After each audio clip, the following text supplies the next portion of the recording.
नमस्कार दोस्तों, मैं हूं ममता तिवारी और आप सभी का स्वागत करती हूं मेरे चैनल ममताज वे में। कैसे हैं आप सब? तो ये बताने के लिए कमेंट बॉक्स में हर हर महादेव हमेशा की तरह जरूर लिखिए। तो चलिए दोस्तों, आज हम इस वीडियो में जानेंगे सोमवती अमावस्या से संबंधित कई ऐसे महत्वपूर्ण बातें जो कि आप लोग ध्यान रखिएगा, ठीक है। और ग्रहण के लिए आप लोग पूछे हैं कि दीदी ग्रहण लग रहा है, सूर्य ग्रहण, तो वो भी बताऊंगी। ऐसे तो बता चुकी हूँ, फिर भी कई ऐसे आप लोगों के डाउट्स है वो भी क्लियर करूंगी। तो आप लोग बने रहिए मेरे साथ मेरे चैनल पर।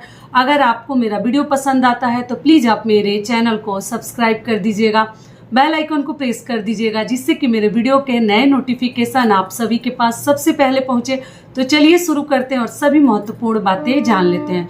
तो सबसे पहले दोस्तों आपको बता दूं, सोमवती अमावस्या, जो अमावस्या तिथि सोमवार को पड़ती है उसको सोमवती अमावस्या के नाम से हम जानते हैं। और हमें ये जो है ना पूजा जरूर करनी चाहिए। आप व्रत रखकर भी पूजा कर सकती हैं, फेरी लगा सकती हैं, भौरी दे सकती हैं, और बिना व्रत रखे भी आप लोग फेरी लगा सकती हैं। कई ऐसी मेरी बहनें पूछी कि दीदी अनमैरिड जो गर्ल है, कुंवारी लड़कियां हैं, क्या वो भी फेरी लगा सकती हैं? तो जी बिल्कुल। बहुत सारे लोगों को पंडित जी ब्राह्मण कहते हैं कि आपको सोमवती अमावस्या का पूजा जरूर करनी चाहिए, फेरी जरूर लगानी चाहिए। सुहाग के लिए किया जाता है ये व्रत, तो हर महिलाएं करती हैं। तो ऐसे तो कई ऐसे वीडियोज डाल चुकी हूँ, फिर भी इस वीडियो में आप लोगों को समझाना चाहूंगी। एक दो बहन मेरी पूछी कि दीदी इतना सब ना करके एकदम साधारण विधि से क्या पूजा कर सकते हैं? तो देखिए, मैं सब पूजा साधारण विधि से ही बताती हूँ, बहुत अधिक चीजें नहीं बताती हूँ। तो इसमें क्या करना है, कच्चा सूत आपको चाहिए ही चाहिए। आप 5 बार लपेटिए, या आप 11 बार लपेटिए, या आप 7 बार लपेटिए, लेकिन 108 बार केवल फेरी। आप लोग पूछे क्या जितनी बार फेरी लगाएंगे उतना बार धागा लपेटना जरूरी? तो जी नहीं, धागा 5-7 बार भी लपेट कर, 11 बार भी लपेट कर कर सकते हैं। लेकिन फेरी जो है, अगर आप लोग चाहें तो 108 बार भी लगा सकते हैं, आप लोग चाहें तो 11 बार 21 बार भी लगा सकते हैं। टोटल आपकी इच्छा है, ठीक है। तो कम चीजों के साथ मैं तो खुद ही बताई हूँ। तो क्या करना, आटा घोल कर एप्पल ले लेनी है, सिंदूर ले लेनी है, और काले वाला चना भी आप ले सकते हैं, अक्षत फूल, जो भी हम भगवान को चढ़ाते हैं वही सब पूजा की सामग्री चाहिए, लेकिन धागा जरूर चाहिए। और जाकर हमें सोमवती अमावस्या की पूजा करनी है। फेरी के लिए कुछ ना कुछ अंगूर हो, मूंगफली हो, या काला चना हो, मैं बता चुकी हूँ, आप लोग जरूर ले लीजिएगा। जितना फेरी लगाएगा उतनी बार रखते हैं। और पेड़ पर सोना धोबिन बनाते हैं, जड़ पर। तो मैं बोली थी कि अगर नहीं मिलेगा आपको जैसे पीपल वृक्ष, तो आप लोग तुलसी जी में भी पूजा कर सकते हैं, तुलसी जी के गमले से, या समी के पेड़ में भी, समी जी के जो पौधा होते हैं, ये सब देव वृक्ष है, इसमें भी कर सकते हैं। तो मेरी बहनें पूछे दीदी तुलसी जी के पौधा में सोना धोबिन कैसे बनाएंगे? तो देखिए, हम चाहें ना तो क्या ना आइडिया लगा देंगे, और हम चाहें तो हम कुछ समझ में भी नहीं आएगा और कुछ नहीं कर सकते हैं। तो देखिए, अगर आप तुलसी जी को गमला में लगाई है तो गमला पर बना दीजिए। नियम कर देना है कि एक प्रतिमा सा सर बना देना है, 2 हाथ बना देना है, 2 पैर बना देना है, जैसे भी आपको आता है। एप्पल से बना देना है। या अगर मान लीजिए कि तुलसी जी जमीन पे हैं, तो वहां क्या कीजिएगा, किसी पत्ते पर, किसी भी बड़ा पत्ता पे, देख लीजिए कोई पत्ता हो आपके पास, या कोई और चीज हो, लकड़ी हो, कुछ भी हो, उसके ऊपर भी बनाकर तुलसी जी के पास खड़ा कर दीजिएगा। केवल उनको हमें सिंदूर ही लगानी है ना, तो हम घूम के आएंगे, लगा देंगे। और आप धागा कम ही लपेटिएगा, क्योंकि तुलसी जी का जो पौधा होता है कमजोर होता है, तो टूट भी सकता है। थोड़ा लूज ही धागा रखिएगा। और आप लोग क्लॉक वाइज आपको घूमनी है, गोल गोल, जैसे कि हम घड़ी की सुई चलती है उस प्रकार से। इतना समझाती हूँ, आप लोग कहते हैं कि दीदी आपका समझाने का तरीका हम लोगों को बड़ा अच्छा लगता है और समझ में आ जाता है। तो क्या करूँ, ऐसा समझाती हूँ कि आप लोगों के दिल दिमाग में बैठ जाए कि मतलब इस प्रकार से भी आप लोग इजीली कर सकती हैं। तो अच्छा लगता है कि जब आप लोग कहती हैं दीदी आपका समझाने का तरीका बहुत अच्छा लगता है, तो दिल से धन्यवाद, ठीक है। तो ये हो गया। तो इस प्रकार से भी आप लोग सोना धोबिन बनाकर पूजा पाठ कर सकते हैं, क्योंकि हर आदमी के आसपास पीपल वृक्ष मिलना इतना आसान नहीं है। और स्नान दान की रह गई बात, तो वो आगे अब मैं आपको बता दूंगी कि अमावस्या तिथि कब प्रारंभ हो रही है, कब समाप्त हो रही है, उस हिसाब से आप लोग स्नान दान भी कर सकते हैं। अमावस्या के दिन भूल कर भी बाल मत धोइएगा, कितना भी इमरजेंसी हो जाए। और बाल धोने की बात रह गई, तो आप लोग 7 तारीख को धो लीजिएगा। रविवार है, लेकिन 8 को मत धोइएगा। और मासिक धर्म की बात रह गई तो इसमें भी आप लोग पूजा पाठ किसी और से करवा दीजिएगा, आप मत कीजिएगा। 6 डेज हो गया तभी कीजिएगा। सब कुछ डिटेल में वीडियो डाल चुकी हूँ, फिर भी ये वीडियो मैं आपको एक बार और देती हूँ, इसलिए कि जो बहनें मेरी नहीं देखी हैं, कई ऐसे लोग हैं ना कि जैसे व्रत नज़दीक आता है तब वो टेंशन लेते हैं कि कब है, क्या है, कैसे करनी है, तो उनके लिए ये वीडियो है। और जो देख चुके हैं उनको तो सब कुछ मालूम चल ही गया है। और पूजा कैसे करनी है वो भी मैं करके चैनल पे दिखाई हूँ, आप लोग चेकआउट कीजिएगा। रुई की बाती उस दिन भूल कर भी मत जलाइएगा। घी का भी आप लोग दीपक जला सकते हैं, तिल के तेल का भी जला सकते हैं, सरसों तेल पूजा पाठ में ना इस्तेमाल करें। सारी बातें क्लियर हो गई। और अमावस्या तिथि है तो आप अपने घर में कुछ भी मीठा, गुलगुला, पकवान, पुआ, ये सब चीज़ें बना सकते हैं। लेकिन नवरात्रि है तो नवरात्रि में भी देखिए बहुत सारे लोग नहीं बनाते हैं, लेकिन उस दिन व्रत है तो मीठा भोजन करके भी कई लोग व्रत रखते हैं। ठीक है, सोमवती अमावस्या का शाम को कुछ मीठा खा लेते हैं, तो व्रत के दिन आप लोग बना सकते हैं, ऐसा कुछ नहीं है। पराठा ही बना लीजिए, तवा पे कुछ बना लीजिए। नवरात्रि है तो मत पूड़ी वगैरह एकदम डीप जो है तलने की ज़रूरत नहीं है, तो ये सब कार्य आप लोग कर सकते हैं। ठीक है, क्योंकि कढ़ाई बिना चढ़ाए माता की मतलब नज़दीक रहता है नवरात्रि है तो हमें कढ़ाई नहीं चढ़ानी चाहिए, ये भी नियम है।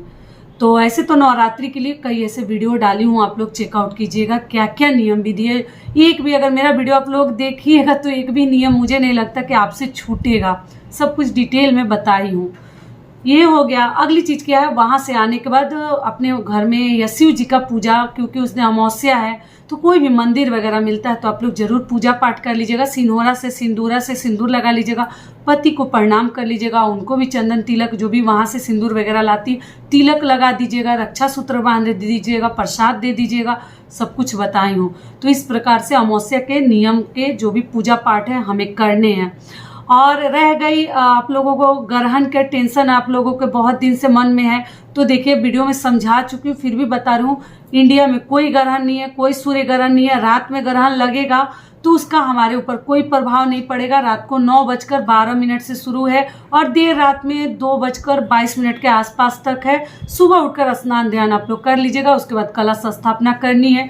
तो ऐसा कुछ नहीं है, आपको कहीं कुछ नहीं बचानी है। कई ऐसे मेरी बहनें बोलिए दीदी हम सोएंगे या नहीं सोएंगे, रात में तो ऐसे ही लोग खाना पीना तो होता ही नहीं है, लेकिन उतना सोचना ही नहीं है। इंडिया में कोई ग्रहण नहीं है, ठीक है। विदेशों में लग रहा है तो इंडिया के लोग एकदम निश्चिंत रहें।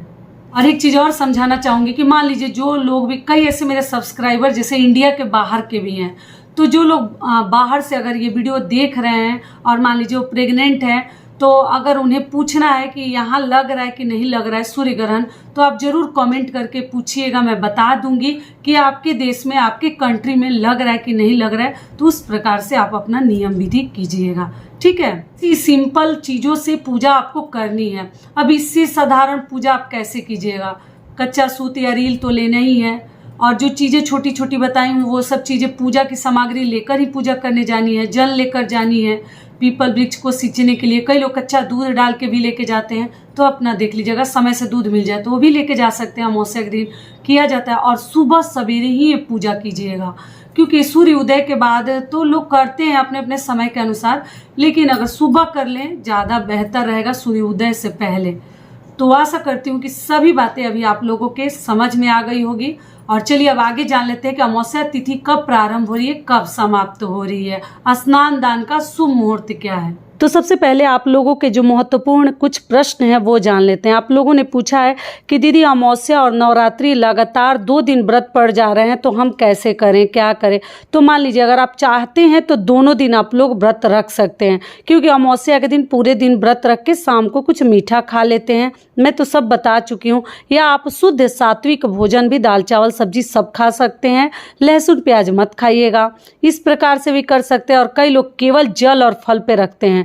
तो मान लीजिए अगर आप लोग नवरात्रि का व्रत नहीं रखना चाहते हैं तब आप लोग अमावस्या का रख लीजिए। लेकिन मान लीजिए अगर दोनों रखना चाहते हैं तो अमावस्या के दिन आप लोग चाहें तो शुद्ध सात्विक भोजन कर सकते हैं। अगर नहीं रहा जा रहा है, कुछ प्रॉब्लम है, 2-2 दिन लगातार व्रत नहीं रख सकते, तब आप लोग अमावस्या के दिन खा ले और नवरात्रि का प्रतिपदा के दिन आप लोग जो है व्रत रख लीजिएगा। तो इस विधि से भी आप कर सकते हैं। दूसरा आप लोगों का प्रश्न है कि दीदी 7, 8, 9 मतलब 7 तारीख को शिवरात्रि है, 7 अप्रैल को, 8 अप्रैल को अमावस्या तिथि है सोमवार के दिन, और 9 अप्रैल मंगलवार के दिन प्रतिपदा है चैत्र नवरात्रि का। तो क्या 3 दिन लगातार व्रत रखेंगे? तो देखिए, अगर आपसे 3 दिन लगातार नहीं हो पा रहा है तो इसमें से जो भी व्रत आप चाहते हैं कोई भी रख सकते हैं, या तो नवरात्रि ही रख लीजिए, ठीक है। आप नहीं शिवरात्रि का करना चाहते हैं तो छोड़ दीजिए। अगर शिवरात्रि करना चाहते हैं, पहली बार उठाना चाहते हैं, तो आप लोग उठा सकते हैं, और अमावस्या के दिन आप लोग रहने दीजिए या मीठा भोजन खा लीजिए। टोटल आपकी इच्छा है, तीनों दिन अगर लगातार नहीं रहा जाता है तो टोटल आपकी इच्छा है, जितना सामर्थ्य हो उतना ही कीजिएगा। मैं तो हमेशा आप लोगों को ये चीज़ समझाती हूँ।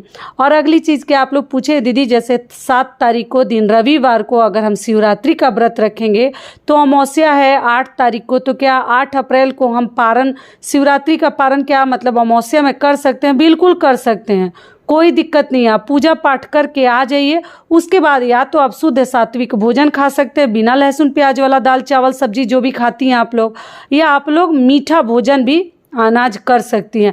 ऐसा कुछ नहीं है कि अमावस्या के दिन हम जो है पारण नहीं करते हैं।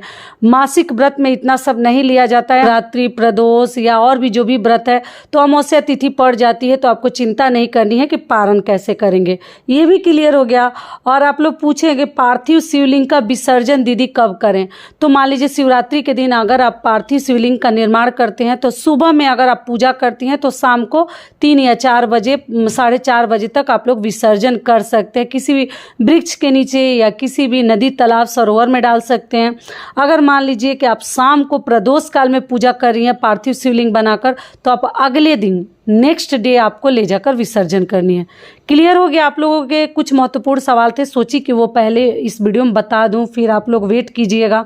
अब चलिए जान लेते हैं अमावस्या तिथि कब से प्रारंभ हो रही है, कब समाप्त हो रही है। तो बता दूं, अमावस्या तिथि प्रारंभ हो रही है 8 अप्रैल को सुबह 3:21 पर, मतलब भोर में, और अमावस्या तिथि समाप्त होगी 8 अप्रैल को रात्रि में 11:50 पर समाप्त हो जाएगी, ठीक है। स्नान दान का शुभ मुहूर्त जान लेते हैं। तो स्नान दान का शुभ मुहूर्त है 8 अप्रैल को सुबह 4:32 से लेकर 5:18 तक आप लोग स्नान दान कर सकते हैं। जो लोग नदी सरोवर में स्नान करने जाते हैं तो इस समय आप लोग कर लीजिएगा। सारी बातें क्लियर हो गई? तो ये वीडियो मेरा यहीं तक का था। फिर मिलती हूँ एक नए वीडियो में, तब तक के लिए नमस्कार। स्वस्थ रहिए, सुरक्षित रहिए, और जहाँ कहीं भी रहिए खूब खुश रहिए। धन्यवाद। और वीडियो पसंद आता है तो चैनल को पक्का सब्सक्राइब कर दीजिएगा और वीडियो को लाइक कर दीजिएगा।